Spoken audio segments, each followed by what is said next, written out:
talking about reflecting family emphasis, and this is something that we have been dealing with for some time.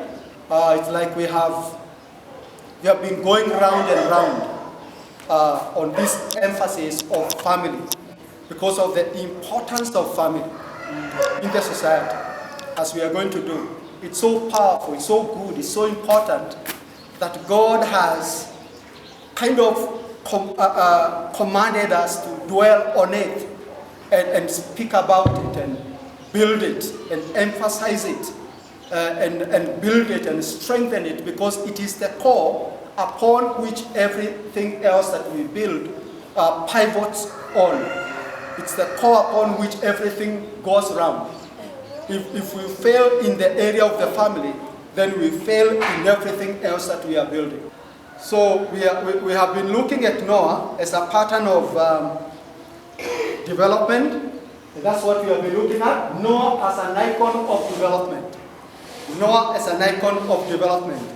And for those of us who don't know what is an icon, that's a language that is used in computer technology, where it's a kind of a small picture on the computer. When you double click on it, it opens so many things. That's how simple I can be able to explain it. It's just a picture of, or kind of a picture of something. But when you double click on it, it opens a whole, a whole world, a whole, so many things that you can be able to interact with.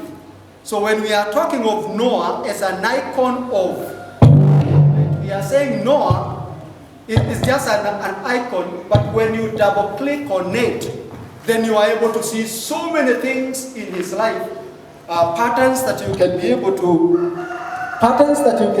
use, and you can be able to apply in your life, because that's why God wrote or made sure that we are reading about Noah.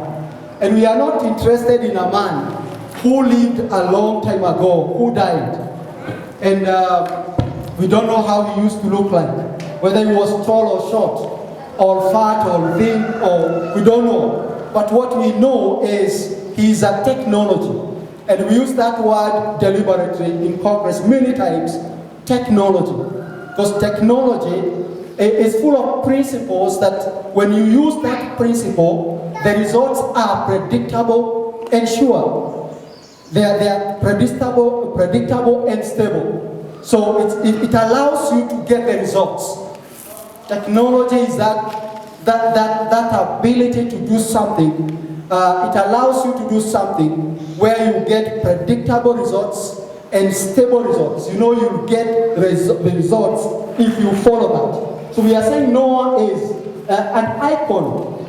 It's an icon. It's something that God gave us the story of Noah to learn about life and how to interact with him, how to build our lives successfully, and how to navigate through the end of time, the crisis that is surrounding us, how we can be able to finish his purposes by looking at the life of Noah. Because many times people read the Bible as a history book, just about history, about people who used to be there, who used to live many, many years ago. But the Bible was not meant to be read that way. It's not like any other history book. The Bible is a manual of life. When we read the Bible, it allows us to access the mind of God. It allows us to access the heart of God. It helps us to understand how God relates with man.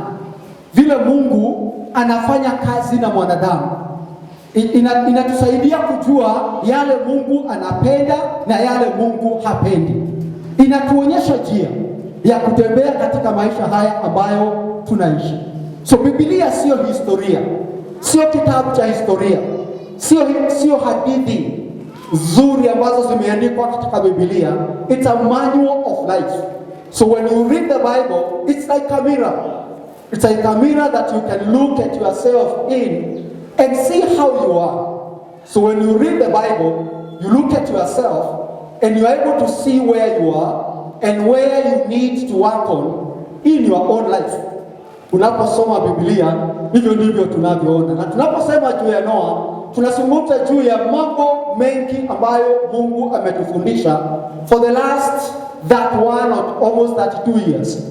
When we have been studying the life of Noah, God has been revealing some things through the life of Noah that is so relevant, that is so important, that is so applicable today in our own life. We are reading about Noah, but God opens kind of a portal or a doorway, and He allows us to see a technology that we can be able to use today to be able to move through the season and the time that we are living in and be able to become better the way God intended us to be. Amen? So we are looking at Noah as an icon of development. From the original speaking of prophetic faith in the book in 1990, this is when the first message about Noah was released in the Congress. This was the beginning of Congress WBN in 1990. That's when the Congress was birthed. That's when God called Dr. Noah Woodruff and He spoke to him. And there was a prophetic word that was released to him by one of the famous prophets, international prophets. His name was Bill Hammond, and he was speaking about the ministry and the calling of Dr. Woodruff. And he spoke so many things. We call it the seed, the prophetic faith, because that's where everything started. Because we have always been saying that progress is built on air. I'm sure you have heard that phrase, that statement, that progress is built on air. Air means the breath of God. It is built on air. It's built on the speaking of God. Because the word of God is breath. It is breath. As I talk to you now, the sound you are hearing is just breath. It is the breath. And God has been speaking to us. And when He speaks to us, then we get to understand what He wants. And when we align ourselves with that, we grow, we develop, we become better, we get the results. And we are transformed when we listen to what He says and we do what He has told us to do. So I think that is very, very important for us to just to mention as we continue. Therefore, we are looking at how God has been speaking to us through the life of Noah. And the things He has spoken over the years, for the last 31 years. And we are starting with 1990, where He released this message we call prophetic faith. When that prophet spoke about Dr. Woodruff, he defined his ministry, his calling, what he's called to do, what he's supposed to do. And I would encourage you to listen to that video because it is there. Now, in 1992, the lesson that came about Noah was about the issue of building. How Noah built the ark. And all of us have read about Noah since Sunday school. We have read about him. We can tell the story. Noah and the ark.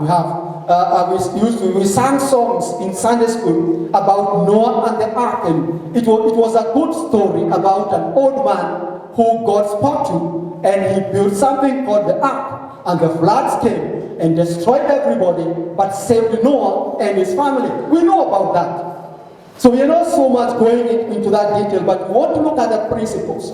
The issue of building. So when God came to Noah and talked to Noah, at a time that God was discouraged by the creation, by the people He had made, He was disappointed.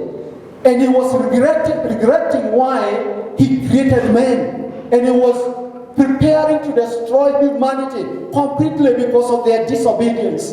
Because they did not follow His commands, His word. They did not follow, they did not care about His will for their lives. And God was disappointed. The world was so much messed up. And God was thinking about destroying it. But He spoke to Noah. But the Bible says that when Noah heard the voice of God, when God told Noah to build the ark, By faith, he started the job of building the ark, and he built it. And he built it for many, many years. There are so many principles that we can learn from that. He built it so many, many years. He's a man of consistency, a man of consistent, a man who doesn't give up, a man who is always pursuing, always pressing on, always moving on. Come rain, come sunshine, he's still moving on. He's a man of consistency.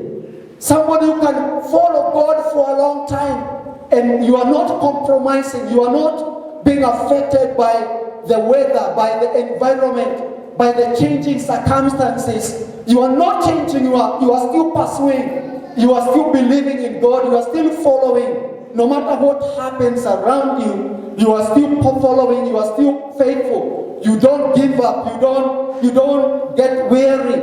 We are still following. That's what we see in the life of Noah. Pursuing the will of God without giving up, without getting weary. That's one of the good lessons that we learn about Noah, that every one of us needs to learn and to build in your own life. Consistency, being able to follow through, being faithful for a long time, pursuing God for a long time. In the changing circumstances of life, you don't give up. Unaendelea kufuata, unaendelea kuzingatia, unaendelea kusonga mbele licha ya yale yanayofanyika katikati yetu, tunaendelea mbele. Kuna watu wanakuwa waaminifu kwa muda mfupi, alafu hali ikibadilika, uaminifu wao unalegea, uaminifu wao unarudi chini. Hali mbalimbali zinabadilisha mwenendo wako, vile ambavyo ulikuwa unafuata Bwana, vile ulikuwa unaendelea. Lakini Nuhu hakuwa hivi. Building the ark for over 100 years, still pursuing, walking with God, still holding on to that original word that he received from God. He did not doubt. He did not doubt along the way that did God really say what he meant, what he told me? He pursued, he continued pursuing God. That's something that we need to build in our own lives. That you can follow God for many years, for 20 years, for 30 years. You are faithful. You started with God when you were young, when you were a youth. You followed God throughout your young age. You entered into marriage, still pursuing God in faithfulness, in holiness. And then you became a mother, you became a father. You continued pursuing God, being faithful, walking with God. You become a grandfather. You are still pursuing God until the day you go to be with the Lord. That's what we learn from now. The life of consistency. Life of consistency. I can throw my eyes back and look at some people who got saved when I got saved. And I can be able to learn a lot of things from them. Some of them fell along the way. Some of them could not be able to endure, changing circumstances of life.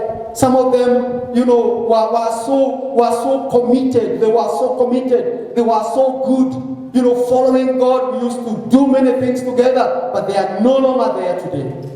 They're no longer, but there are still those who are still pursuing and following, and they are getting stronger and stronger every day.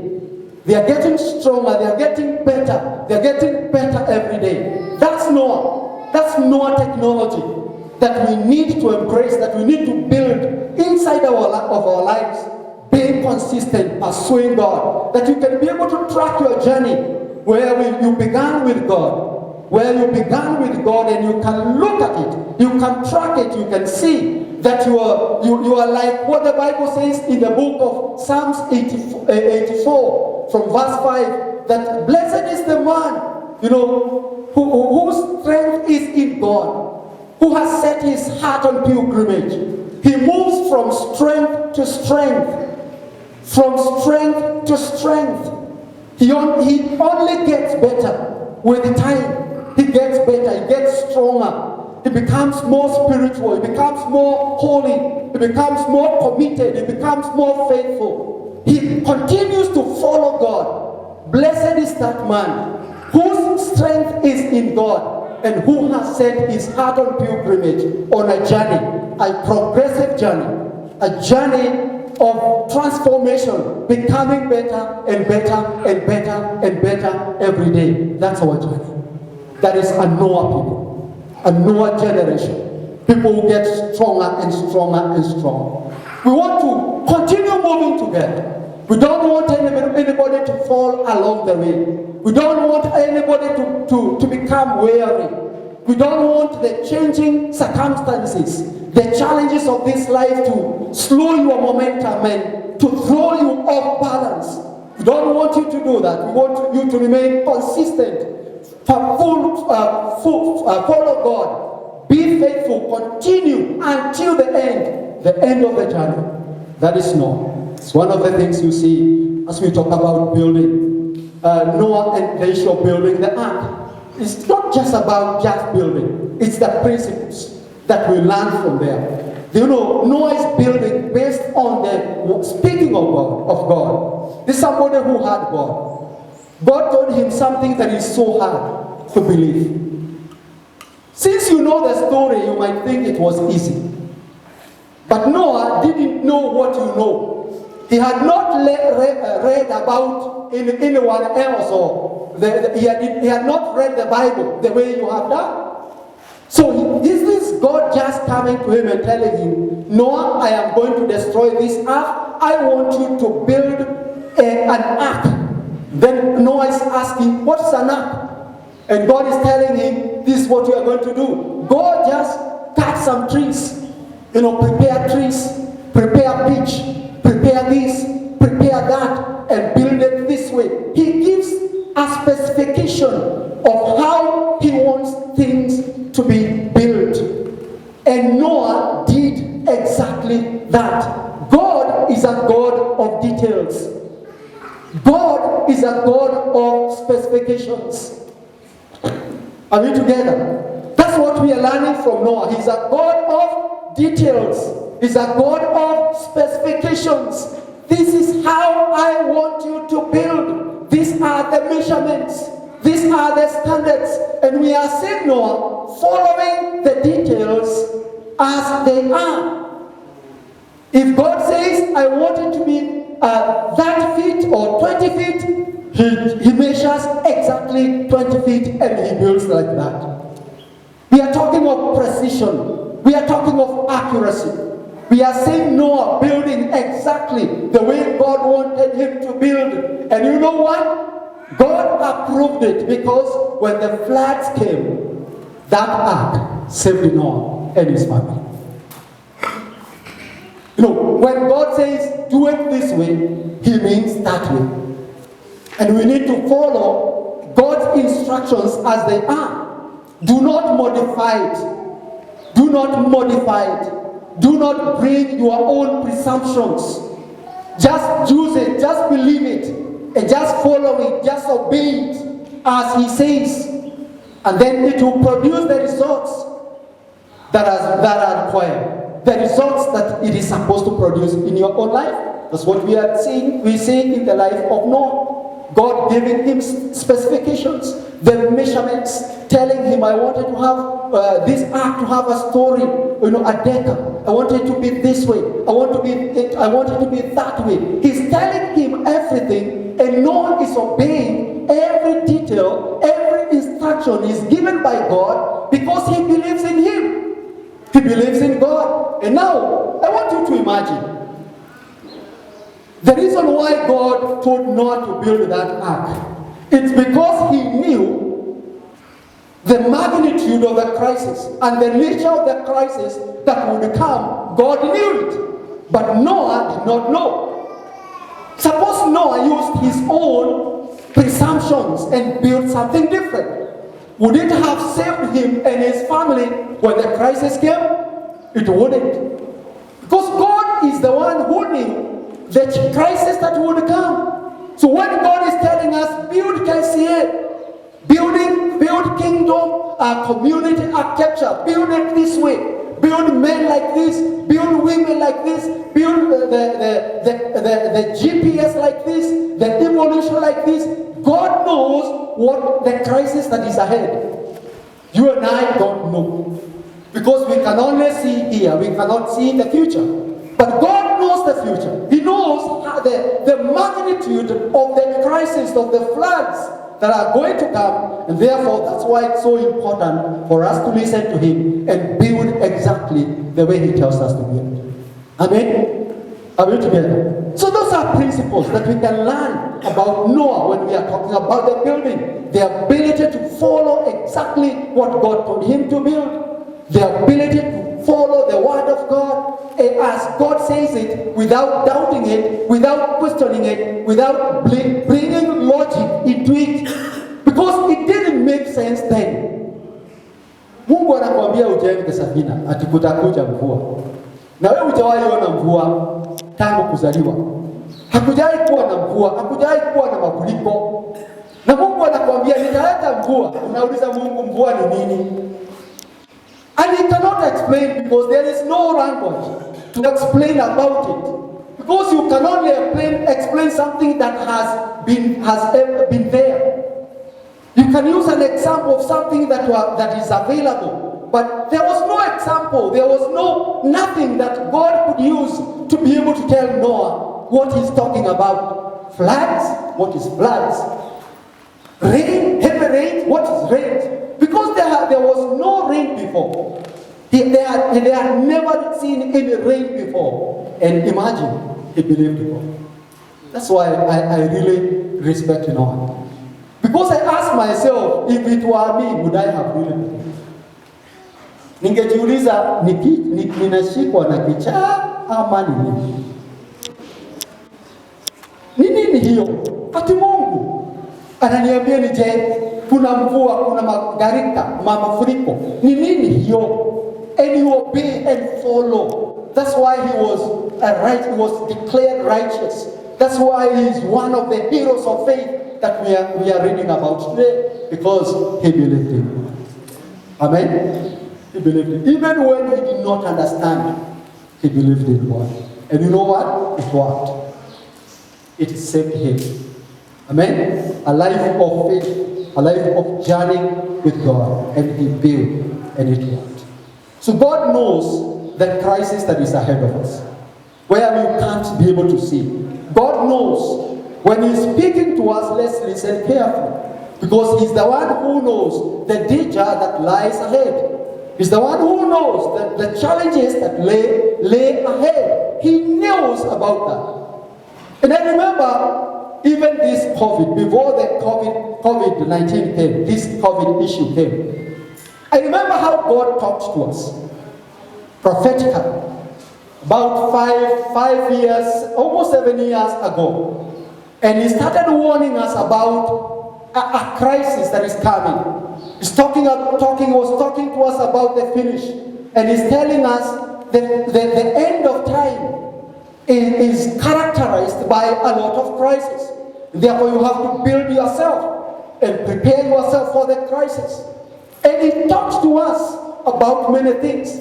And one of the most specific things that God spoke to us about was about use of technology. Because God told us a time is coming when you will not be able to gather in churches. And like Noah, God is telling us that at a time when there is peace, at a time when there is no problem. And that message, we preached it all over the world.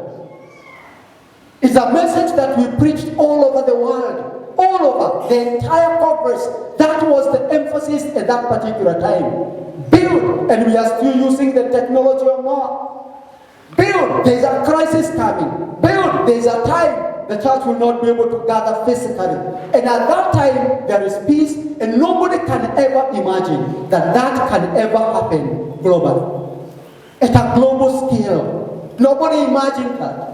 Yes, we have heard of nations fighting, and there is crisis in a nation, or there is a crisis in a certain part of the country, like the clashes that we had here. We have heard of that. But we had never heard of a situation where the whole world, there is a crisis such that the church cannot be able to gather. We had never heard that. Just like Noah, God talked to us, and we built. And some people did not really take that seriously. They used logic. It didn't make sense to many people that particular time. Many pastors did not really give it a lot of weight. But I remember how we worked on that. In our community that time, we started now telling members, there's a crisis coming. A day will come when we will not be able to meet here. Therefore, one of the things we need to do is embrace technology. And the senior elder that time, our senior elder said, I want us to build technology so powerfully in this community. I want us to teach every member how they can be able to Zoom a meeting into a meeting from their home.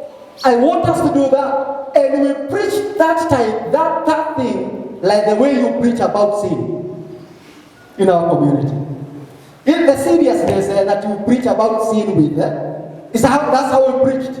We preached it in our fellowships, in our growth groups, everywhere we could gather in a fellowship, and the topic is one, technology. Come with your phone. You have to buy a smartphone. Let me show you how you can be able to Zoom into a meeting, how you can connect. Let me show you. And we taught everybody. We taught it for a long time. It was not easy. People did not really understand, but they believed. They believed God. They believed the leadership. They obeyed, and we struggled. Everybody struggled. And then one Sunday, the senior elder said, listen, on Sunday, nobody is coming here. I don't want to see you here. I want us to worship from home. And at that time, there is peace, there is no problem, everything is okay. And we want to stream from home. And the leadership is careful. We are checking how many people logged in.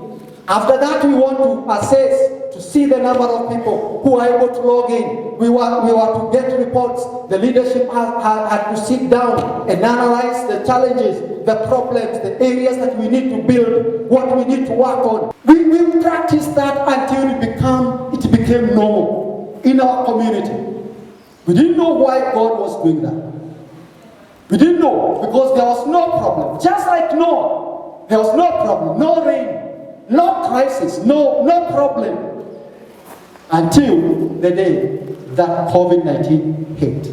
Bam! That's when our eyes opened and we said, God, you are a genius. You saw it coming. This is why you warned us. This is why you told us. That's why you taught us this thing. At that time, we all of the senior elder said, now we are all online, no coming to church. Of course, the government said, you cannot come. So we shifted to the online meetings immediately.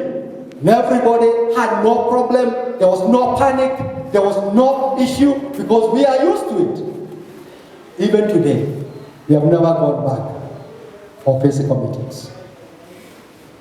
Even when we are allowed to go, we have not gone back. Why? We are not missing it. Because we are still moving on. As usual, the church is online. We are having our services. We are worshiping. We are praying. We are doing everything that we can do. We are supposed to do. We are doing children dedication online. We are doing most of the things online. Why then bother? We are not in a hurry. Furthermore, the government is telling us COVID is still there. It's not over. So why risk? When the pastors were crying and saying, we don't know what to do, kanisa imeisha, COVID imefunga kanisa, as we were just looking and we were saying, God, we are telling God, you are faithful. How did you teach us this? This is not human intelligence. No human is so clever to be able to see these things prophetically. Only God can do that. And we are so grateful that God spoke to us and we heard God. Tulisikia Mungu na tukafuata na tukafanya vile Mungu alisema. And now we are able to see the results. Amen? So that's a practical example when we talk of Noah and the issue of building. Hearing the word of God, implementing it, even when it doesn't make sense. The reason why it doesn't make sense is because you are a human being. And your minds are limited. You can't be able to see the future. You can't be able to see tomorrow. Only God can see there. Because He knows the end from the beginning.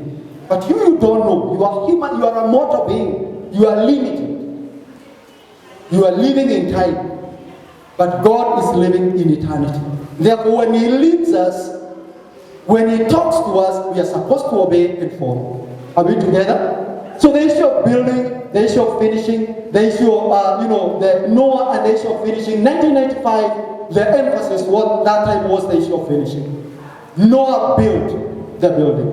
He built until he finished. His focus was on finishing mentality. And to us, God is talking to us about finishing God's purposes on the earth. That we are building our lives, we are building the church, we are building our families, and we are building with a finishing in mind. We are finished building because this life will come to an end one day. And we have to build with a finishing mentality. Because one of the biggest strategy or the strategy of the enemy that he has been using to mess up the church is to remove that finishing mentality from the church. Where the church doesn't think about finishing. We are just existing. We are just there. We are just praying and worshiping. We are just preaching. But we are not seeing the end coming. And we are not preparing for the end. So when the enemy succeeds in removing the issue of finishing, then what he does, he slows down the movement of the church. He breaks the momentum of the church. He breaks the momentum. We are not able to move because we are not seeing us finishing. We are not seeing the end of where we are going. We are not seeing the end of the journey. Therefore, we think we have a long time, and therefore we can just enjoy ourselves. So that issue of finishing, Noah was looking at the end, the finishing, the end when that floods will come. To us, it's about the coming of Jesus. Amen? It's about the coming of Jesus. And when we are building with a finishing in mind, then we can't slow down, we can't break the momentum. We continue increasing our momentum because we want to finish this journey that was started. This journey that we started. Amen? The issue of finishing. And Noah is an exception. Noah being the only one in his times who is hearing God. The Bible says everyone was wicked, but Noah found favor in the eyes of God. Everyone is wicked, but Noah. That small phrase, but Noah, changes everything. It writes a new history. It brings hope. Noah validated God's original intent of creating man in His image and likeness. Therefore, Noah, was different. He was exceptional. Everybody's wicked. God wants to destroy the earth, but Noah found favor in the eyes of God. He was a righteous man. And God spoke to us about building a church that is exceptional. An exceptional church. Becoming exceptional. Being a man, being a woman who is exceptional. Everybody around you is wicked. Everybody around you does not care about God. They don't care about, righteousness. They don't care about what God is saying. They don't care. Everybody around you doesn't care. But you. You can find favor in the eyes of God because you are righteous. Because you are committed to kingdom values. You are committed to the principles of the kingdom of God. You are committed to righteousness. That you are refusing to be carried away by the majority, by the influence of the majority. You are sticking on the right path. You are pursuing God. Everybody around us is wicked, but us. Everybody in this area is wicked, but us. Everybody has compromised. divine standards. They have lowered the divine standards. But us, everybody has been carried away by the wave of prosperity, and they have forsaken issues of righteousness, issues of integrity. But Noah found favor in the eyes of God. And Noah is talking about us. But great grace, that word Noah, replace it with your own name. They say, but Wilson, but Kibati. Everybody is wicked, but Kibati. But Kibati has found favor. He's a righteous man. He's a man of integrity. He's a man who fears God. Everybody is wicked, but you, but me. But great grace. Every church has compromised, but great grace has found favor in the eyes of God.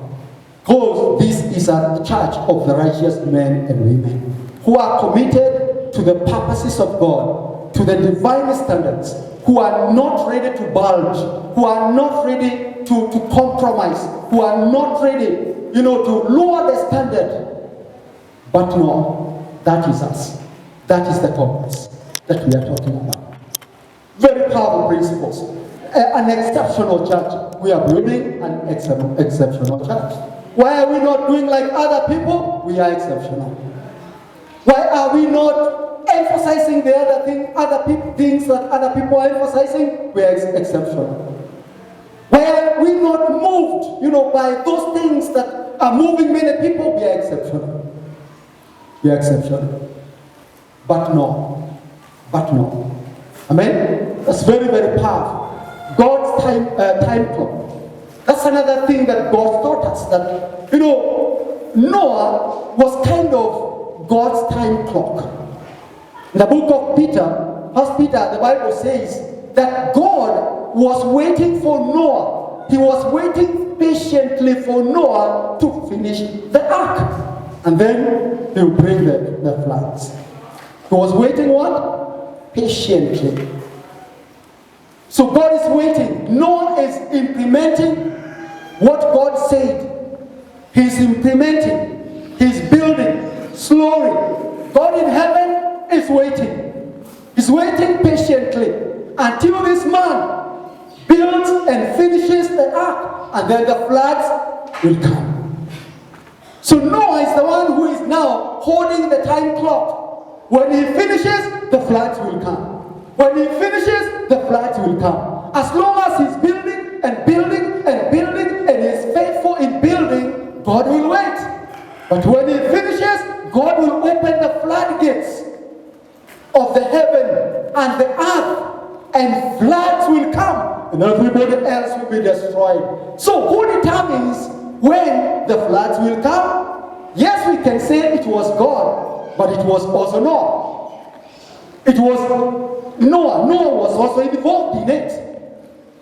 Who determines when the floods will come? Yes, it is God, but Noah also has a part in it, because when he finishes, the floods will come. That's what God is telling us. Let's build our lives. Let's build our families. Let's build our churches. Let's build our church correctly. Let's align everything to His will and purpose. When everything is finished, is done, then the end will come.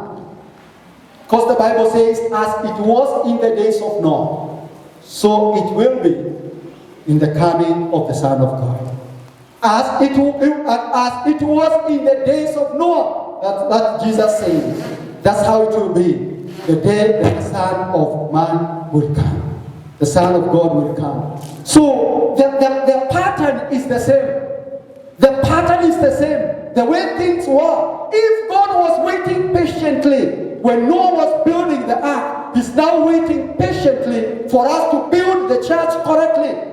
He's waiting for us to build our lives, our marriages, our families, our church correctly, according to His design, according to His pattern, and then the end will come. So we are waiting for Jesus to come back. He's waiting for us to build, to finish the building. Because He said, I will build my church, and the gates of hell shall not prevail against it. So He's waiting for us to build. in partnership with Him by the help of the Holy Spirit. We are waiting, He's waiting for us to finish, and then the end will come. So there's that human-divine partnership, where we have to do our part, and God has to do His part. So we can't sit here and continue talking about the coming of Jesus, and we are not doing anything to hasten His coming. The more we build, the more we hasten the coming of the Son of God. Are we together? That's a pattern that we see from the life of Noah. Because the Bible says, as it was in the days of Noah, that's how it will be the day at the time when the Son of Man will come. God's time clock. That was an emphasis in 2015 that came so powerfully in the entire Congress globally. We were reminding ourselves, we were being reminded by God through the life of Noah that we also have a part in the coming of Jesus Christ. We have a part, we have a role to play. That our work is not just to wait passively. We don't have to be passive. We have to be active. We have to be doing something. We have to be preparing for Jesus to come back. Lazima tufanye kitu. Lazima tujitayarishe. Ndio Yesu afanye nini? Aweze kurudi. Kiuliza watu wengi kanisani wanafanya nini? Wanasema sisi tunagojea Bwana. Tunagojea Yesu arudi. Lakini tuwauliza mnafanya nini mnapogojea kurudi kwa Yesu? They have no idea. Nasema sisi tulia. Mhubiri alisema tugoje Yesu. Yeye alisema si umeokoka yeye. Si umejazwa na Roho Mtakatifu yeye. Sasa kaa ugojee Yesu. That's how they were taught. Since you are born again and you are filled with the Holy Spirit, just wait for Jesus to come back. And as they wait, they get bored. So when they get bored, they start, regarega nini? Yani kuregarega. Wanaanza kujihusisha na mambo ambayo sio ya ufalme because they are bored. Christianity becomes boring. Going to church becomes boring. Everything about church becomes boring because you have been waiting and you are passive. You are not doing anything. You are tired. You are bored. But when you are building, you don't get bored. The more He delays, the better we become. That's our belief. The more He delays, the better we become. The more He delays, the more we build. The more He delays, the more we build. Vile anavyokawia ndivyo tunaendelea kujenga. Ndivyo tunaendelea kutazama maisha yetu upya. Ndivyo tunaendelea kulainisha maisha yetu kulingana na kanuni za ufalme wa Mungu. Ndivyo tunaendelea kujenga until the day He will not be able to wait anymore. Because the bride will be ready. Until that time that the bride and the Holy Spirit shall be saying, shall be in agreement. And then they shall be saying, come, Lord Jesus, come. Because the Holy Spirit and the bride are in agreement that we are ready. At that time, Jesus will come back. So we are not waiting passively. We are waiting actively. We are busy building. We are busy building. We are busy looking at the scriptures. Looking at the scriptures. Going back to the scripture and trying to align our lives with that scripture, with what God wants, to make sure everything is in proper alignment with the divine standards. Amen?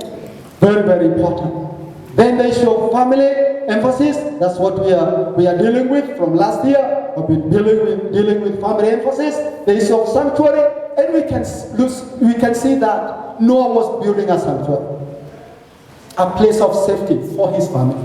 And that's where now we want to look at as we almost conclude this session. You know, in Hebrews 11 verse 7, Noah is recorded as one of the heroes of faith. He's recorded as one of the heroes of faith. And now you know why. You know why he entered in that record. It is because of his faith in God. It is because he had God. and he obeyed God. He followed God. He was faithful. He lived according to the dictates of the word of God. He lived according to the dictates of the word of God. Not according to what people are saying around. Not because of what other friends are doing or the colleagues are doing. He lived according to the dictates of the word of God. Therefore, he entered in the list of the heroes of faith. And this is what it says in verse 7. By faith Noah, when warned about things not yet seen, he was warned about things that nobody had ever seen. And he still believed them. He still believed God. Things that were beyond his human comprehension. Things that were beyond his logic. Things that were beyond his understanding. These things that were beyond his sight. But he believed. And those are the things that dictated his life from that time onwards. Those things dictated his daily activity. Those things dictated his program, his calendar. The things he does every day were dictated by the word that God spoke. He aligned everything. He aligned his programs with that which God spoke. He was divinely warned about the things that are yet seen. And the Bible says in holy fear, he built an ark to save his family.